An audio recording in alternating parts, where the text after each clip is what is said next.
Hello, teachers. Welcome to Professional Development Workshop for teachers of grades 4 and 5.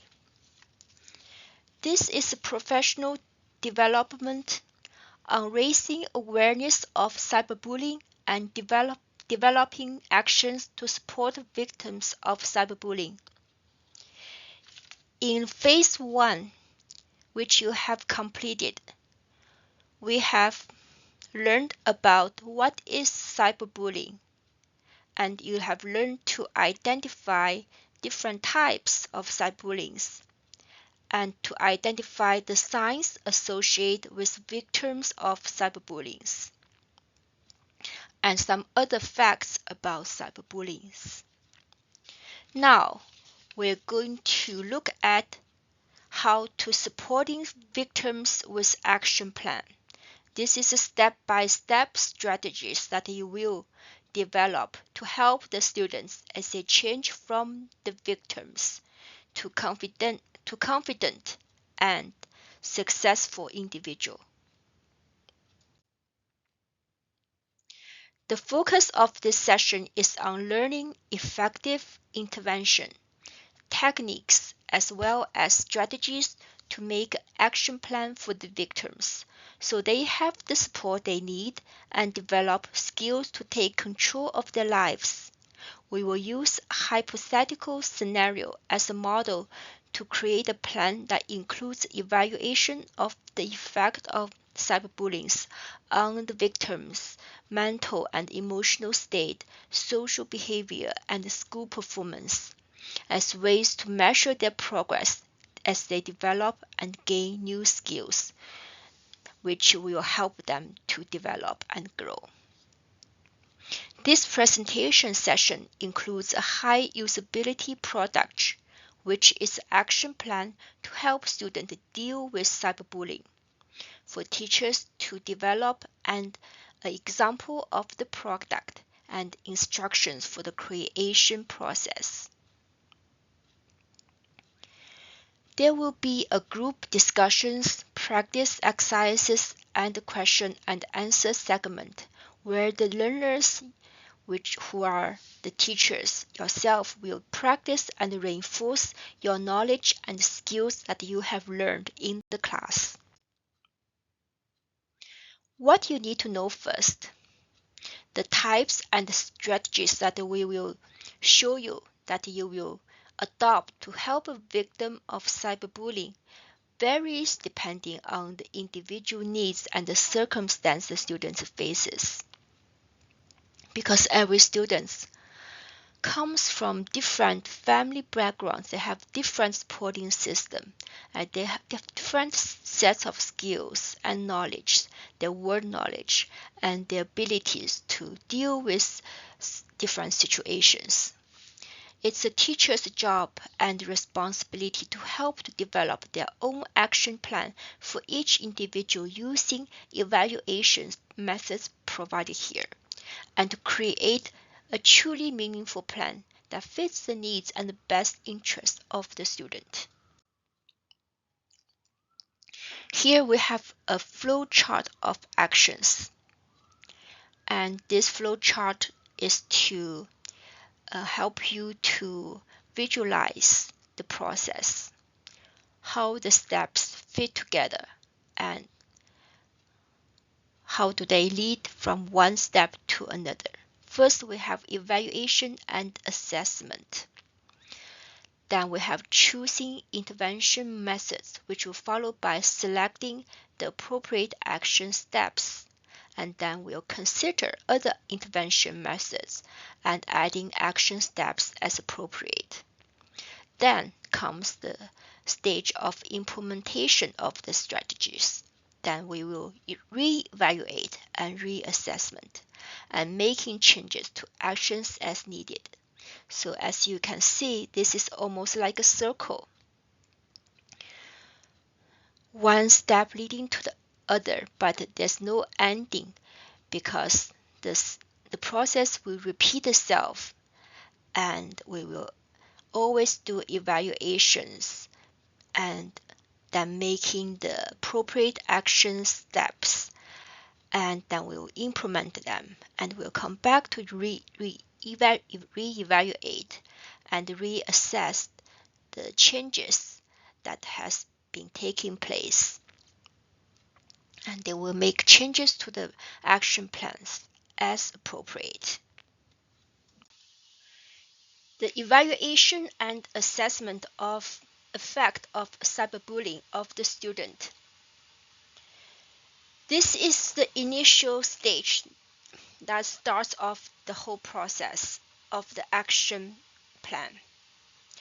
Ideally, the teacher at this point would have learned about the circumstances surrounding the cyberbullying and have made observations of the student's state of mind and the student's performance in classroom. The teacher will conduct initial evaluations and assessments of the victim's reaction to cyberbullying that they experienced. So this process is done in two parts. In part one, the teacher summarizes the observations they have made or report to by others in the days and weeks leading up to the evaluations. So the teacher would have already made notes of the observations of the students' performance in class, and the teacher would have referred to this when they make the evaluations, which would consist of 4 categories. The first one is social interactions. This is how the students are engaged with the fellow students. The teacher will provide a grade from 1 to 10, 1 being the lowest and 10 being the highest. So the lowest one means that the student is not engaging with others, and the highest grade 10 is indicating that student is very engaging with other students. The second category we'll consider is the class participation, how the students is participating in the class discussions, how the students are engaged in the classroom. So again, on a grade from 1 to 10, the teacher will determine the student's grade based on the teacher's observation of the student's recent behaviors and performance during the class discussions. And the third category is school performance. This is relating to the students' performance in homeworks, assignments, school projects, group projects, and in general. So on a grade of 1 to 10, the teacher will determine the grade of the students based on the completion of the homeworks, the content of the work done, and showing a true understanding of the lessons. So grade 1 means that it's a very low performance, and grade 10 means that the students is a higher achiever, doing great and successful with the school. So the fourth category is level of interest the student shows in classroom. So this one is a little bit different from the class participation in that it's not so much a reflection on the students' level of participation in the class discussion as with the students' thinking process, how much the students is focused in the class during the lessons and his level of attention and focus, as well as the demonstration of his understanding of the school lessons by interacting with teachers, asking teacher questions, and answering questions. So on a level of 1 to 10, the teacher will provide a score based on the observations in this area. So when we have done all the 4 categories, we will sum up the scores and write the total score here. This score will be used later when we come back to a re-evaluation of the students.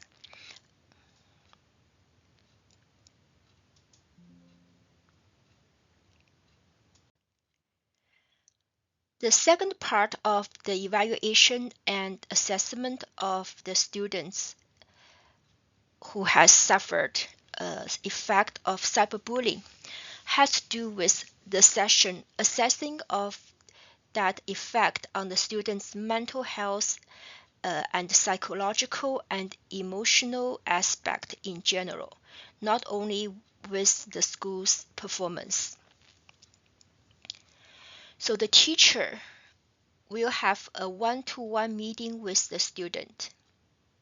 If there is a school counselor, and if that school counselor is involved with the students, he may also participate in this meeting to give further assistance to provide a more accurate assessment of the student. So the teacher engages students first with exercise. The exercise is choosing your adventure story involving school bullying. The student will be essentially doing some role playing and identify with a role in the story and choose the actions, thereby to write the story.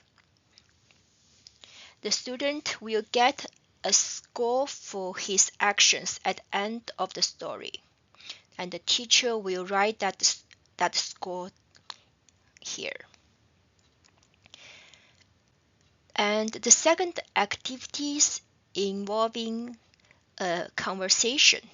The teacher will ask the student to share an interesting event in the last 2 weeks or something that the students would like to share.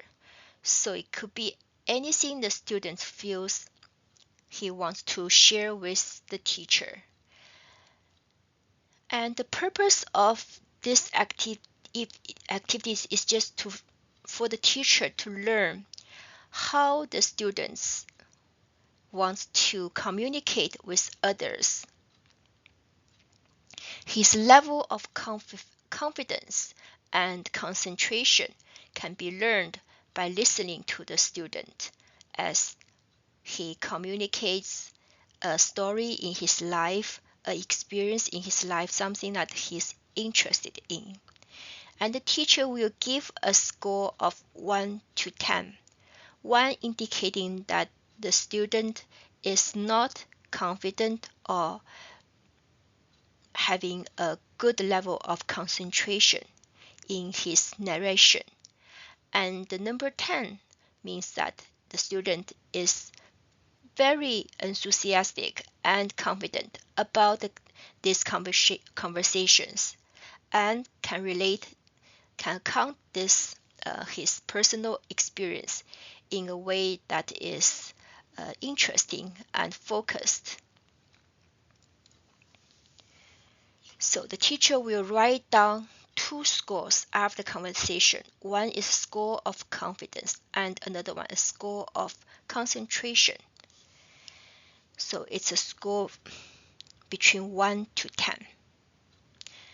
The next activity is again a role playing, and this time it's not with a story but with a teacher.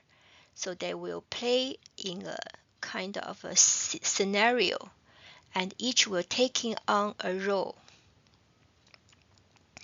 The scenario will be about a cyberbullying.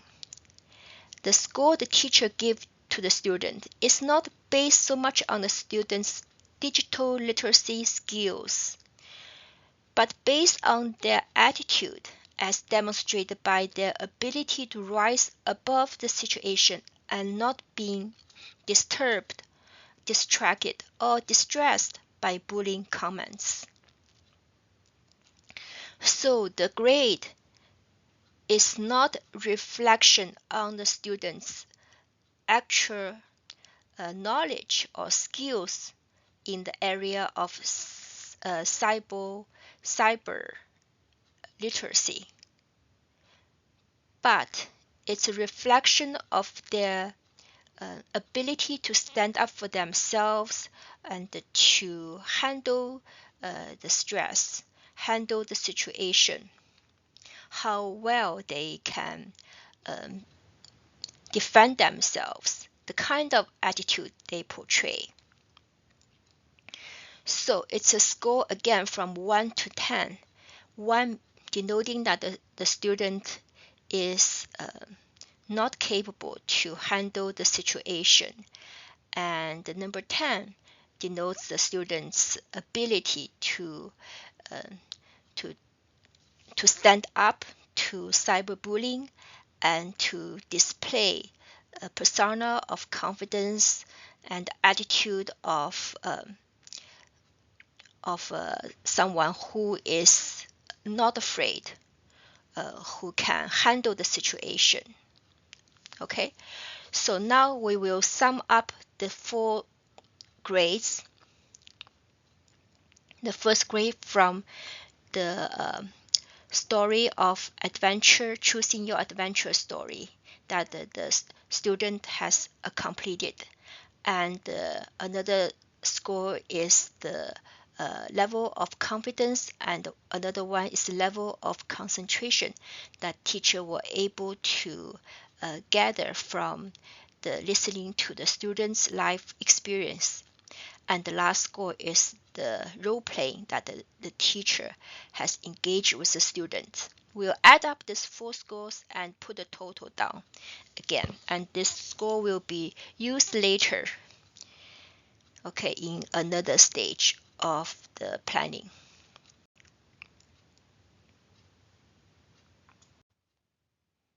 Now we have written down the scores from the initial evaluations and assessment.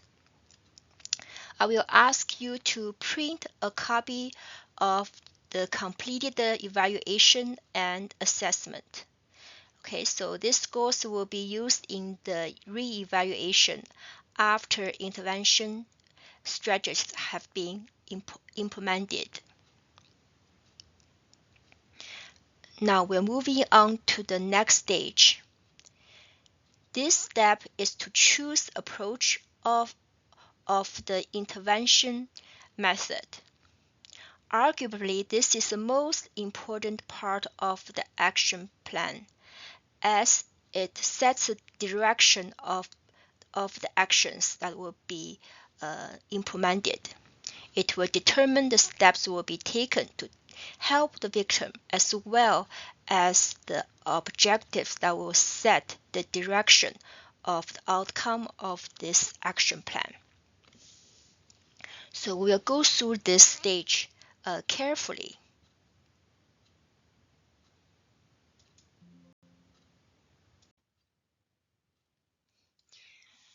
So at this point of the planning process of our action plan, we will consider what approach to take to make the strategies to help the student.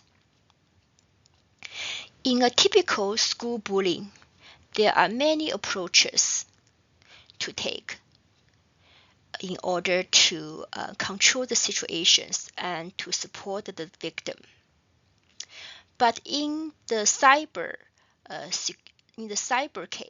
environment, it's hard to track the specific instance of the cyberbullying, and it's hard to hold the perpetrators accountable and responsible. So our choices are narrow. We have 2 main approaches that we will discuss here. Okay, so the first approach is strengthening the victim. In this approach, teaching the child to be less vulnerable so they can cope with the problem can be an effective approach in the long run. When taking on this approach, teachers need to consider: are you, as teacher, prepared to help the victim to stand up to the bully? Do you have the skills, the knowledge, the time, the resources to do this? And the second question would be, can the imbalance of the power be overcome by efforts of the victims? So is there such a difference of the power between the victim and the bully that it's impossible to overcome by the victim's own efforts and his own abilities to stand up for himself?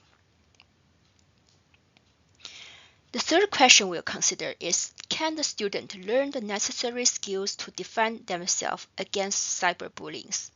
So does the student have the abilities, the resources to learn the necessary skills? If your answer is yes to all of these questions, then this is the right approach. However, if you answer no to any of the questions, you should pause and consider other options. If you answer no to all of the questions, then this should not be your approach.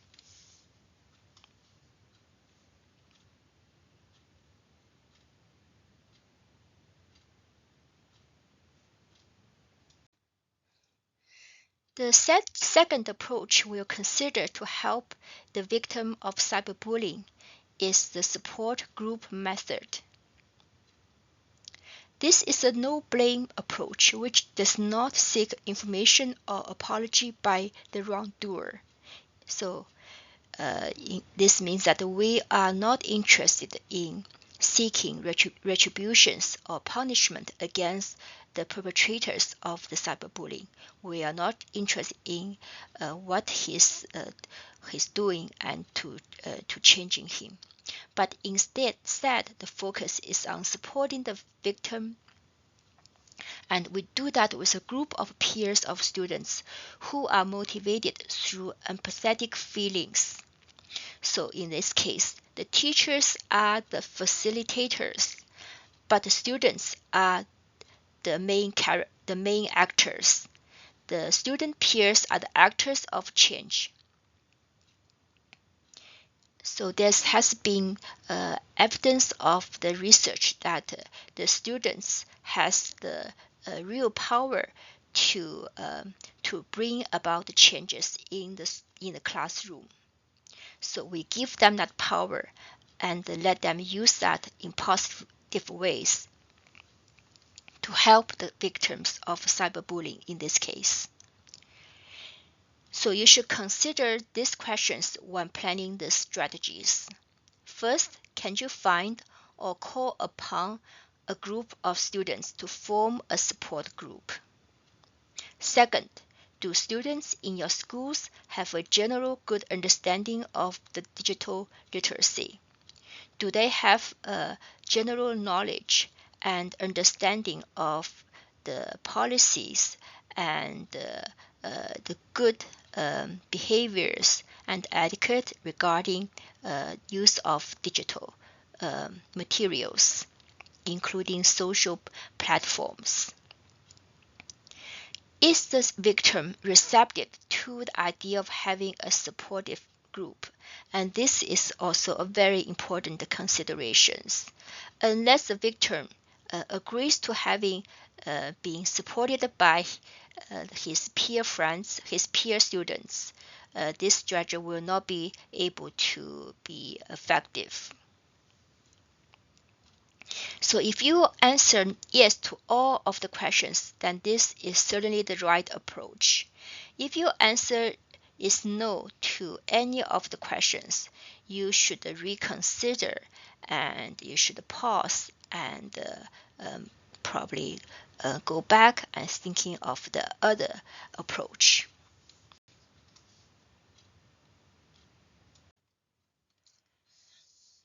Okay, so we have a list of strategies in strengthening victims. These are the action steps that you take if you go with approach 1.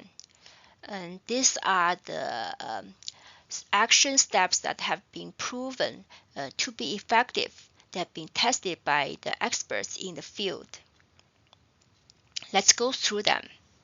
First, you set up weekly 1-hour counseling sessions with school advisors, aiming to build confidence in the student through rational emotive education. The counselors will seek to develop self-esteem and self-acceptance and emotional intelligence. So the objective here is to help the student to help themselves through building their confidence and giving them the power to handle the situations through their own abilities, their own skills. The second action step is that the teachers will create opportunities for the students to observe the behaviors of other students who cope well in a difficult social situation. This could be daily 30 minutes close observations with selected students when they engage in competitive sports or challenging activities. So students have the power to effect changes, and this is a good way to put a student in a situation where they can observe their fellow students and learn from them. The third strategy is that the teachers and school librarians will share examples of real-life or fictional stories where vulnerable students find strength to get out of a tough situation through positive attitudes and skills to defend themselves against bullying.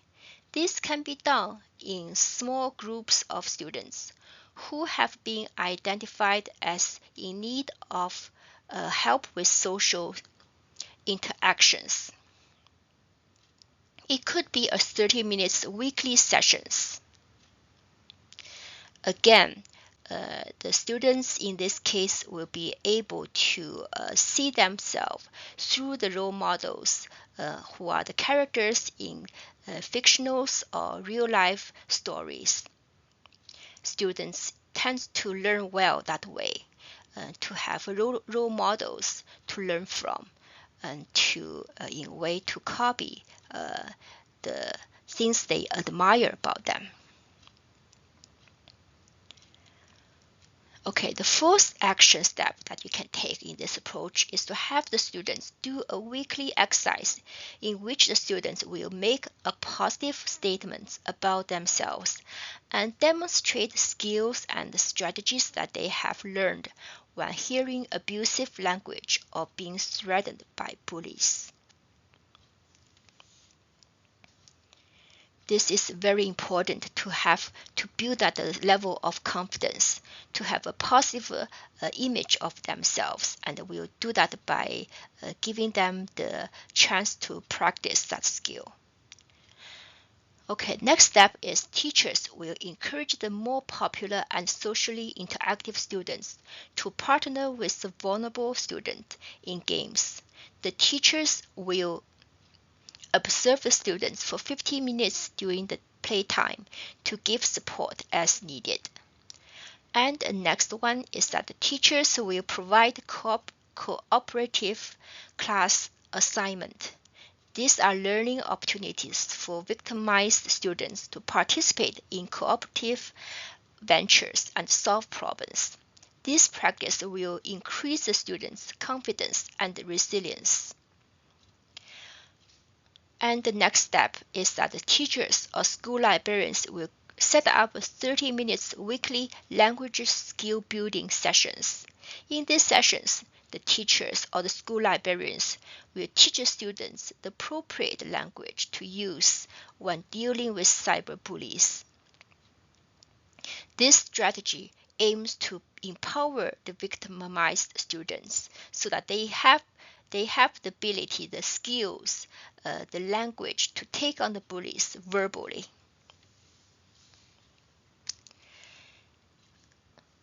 And the next step is that the teachers will meet the victim's guardian once a week in person, by phone, or virtually to discuss the victim's performance and progress. The teacher will use these opportunities to encourage the parents or other members of the families to be a team, to be on the same team to help the students. It's also opportunity for the teachers to learn about the victim and reassess the current actions.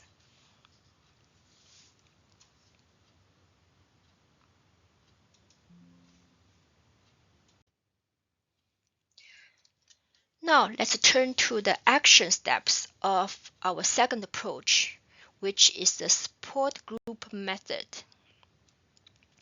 In the previous method, the action steps can be in any order. It does not have to be in a specific sequence. However, in this approach, we have to follow the order that's given. Step 1. The teacher meets with the victim and encourages the victim to provide details of their experience with the cyberbullying. This is in order to understand more about what happened. And the victim can take the form of written or artistic expressions. So whatever the victim feels comfortable with, he can describe his experience by drawings or by writings, whatever that's comfortable to the victim. Step 2. The teacher consults the victim for names of people to form a support group. These are people the victim agrees to who will have the victim's back during this recovery process. Step 3. The teacher invites everyone who have been selected to be in the support group to a meeting or several meetings depending on the outcome. Step 4. The teacher does not describe the specific instance to the support group, but identify the individual as the victim of cyberbullying. So the teacher do not have to or should not describe the incident and give the details about the cyber incident to the members of the support group. But instead, the teachers just identify the individual as the victim and then call upon everyone to help solve the problem and explain their specific roles and responsibilities in the spirit of supporters of the victim. Step 5. Everyone in the support group makes a personal statement on what they will do to improve the situation. Step 6. At the end of the meeting sessions, the teachers, having explained their responsibilities, will now let the support group do their work. Step 7. After 2 weeks, the teachers has a follow-up meeting with the support group. Each person reports what actions have been taken and any changes that have resulted from these actions. The person in the support group will report to the teacher in a confidential way, but the teacher will share the results with the group in the meeting. Step 8. The support group will refine their strategies and make a new personal statement and give to the teacher if appropriate. Step 9. Repeat the process for as long as needed. If there has been no positive outcome in the long period, say 10 to 12 weeks, the teacher will reconsider using this method.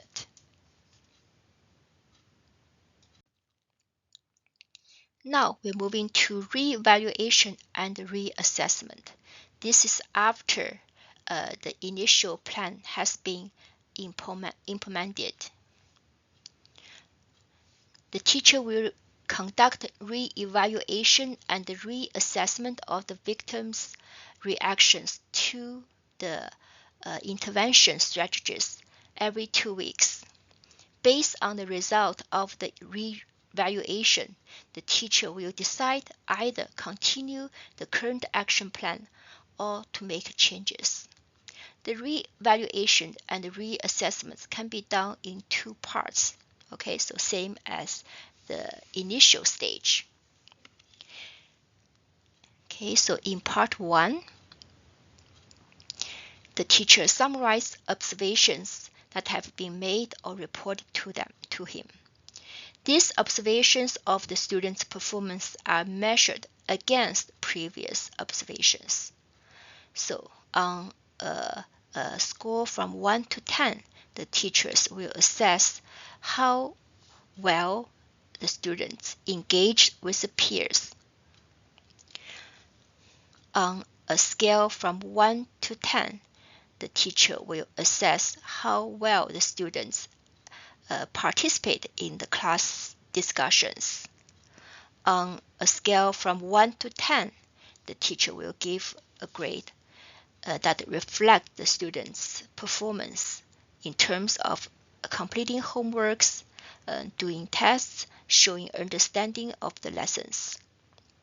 And lastly, on a scale of 1 to 10, the teachers will provide assessment about how interested the students is in the class learning, as demonstrated by their level of attentions, okay, in class and their interactions with the teachers.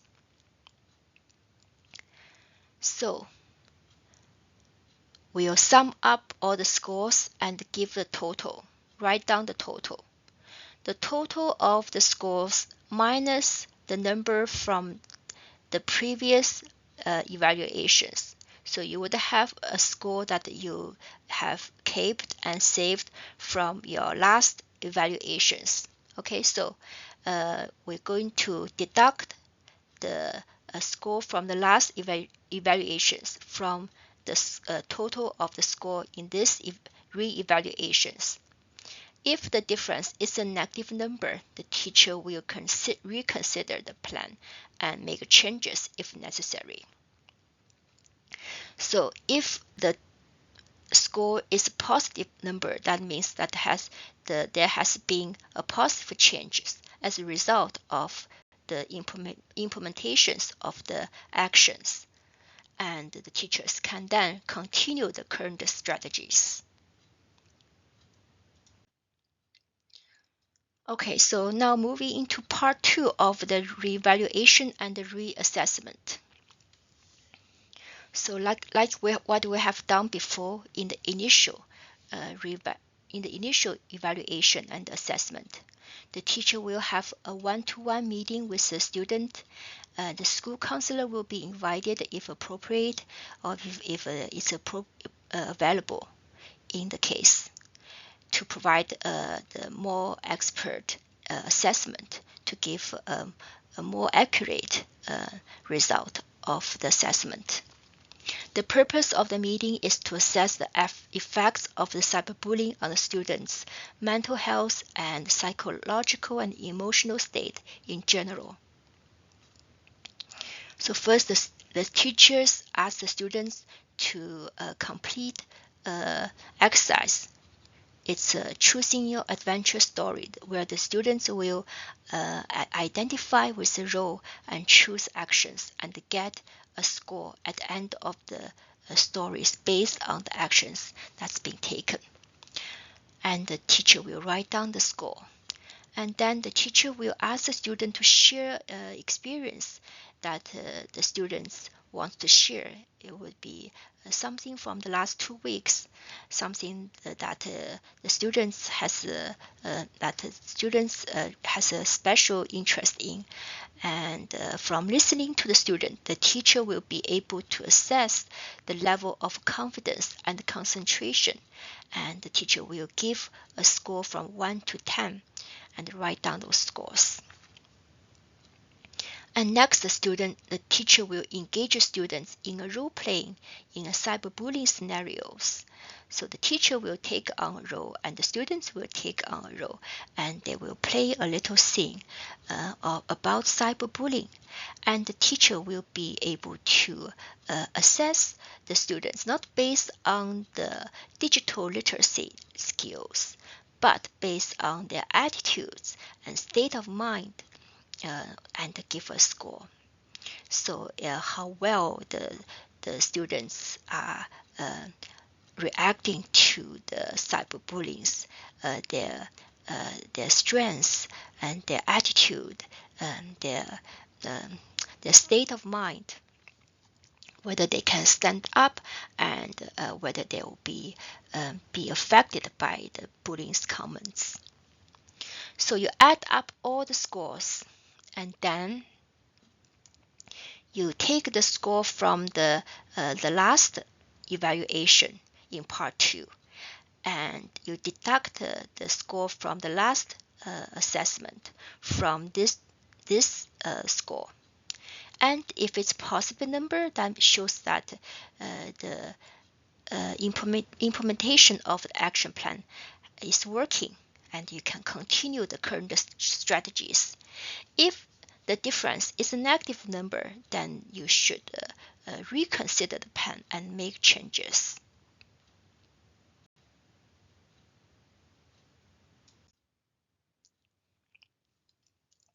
Now we'll do a segment of question and answers.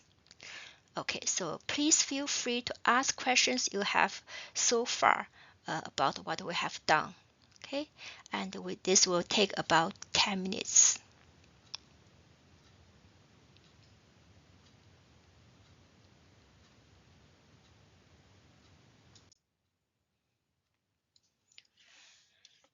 Now we are going to look at example of the high usability product and the instructions.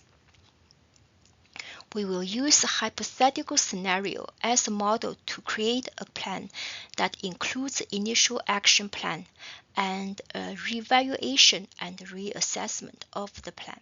Okay, so you have been presented with a product, the action plan to help students deal with cyberbullying for teachers to develop in the slides 4 to 13. Now you will walk through the process of creating an actual plan using a hypothetical scenario as example. I will provide instructions for the creation process. You will read the instructions and step-by-step creation of the action plan in the following slide. Slide 16 to 26. You will print them and keep them for future reference. Now you take 5 minutes to read slides 16 to 26.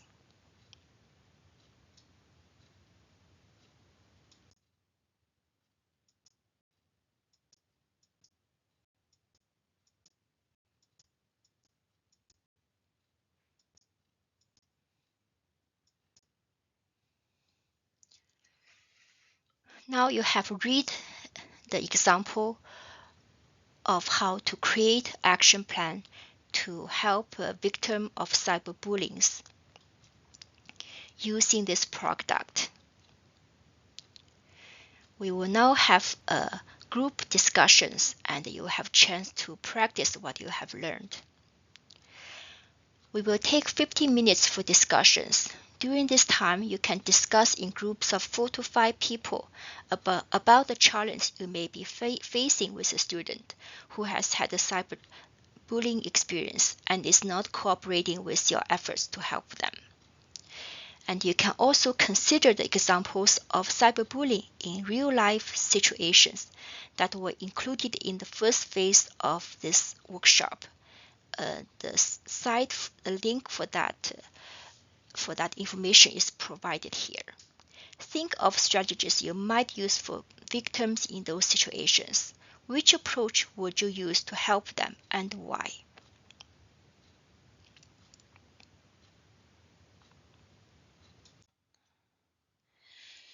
Now you have learned about the product, the action plan to help students deal with cyberbullying. And with the example of this product that you have, you can put your learning into practice and develop your own action plan to help a student deal with cyberbullying and get into actions to help someone in need right away. When you are back to our last phase of the workshop, you are welcome to bring in the action plan that you have created or are developing in real time and share your thoughts, your reflections about the creation and implementation process. So I look forward to see you next time. Thank you. Thank you for your participation in this workshop. Have a wonderful day.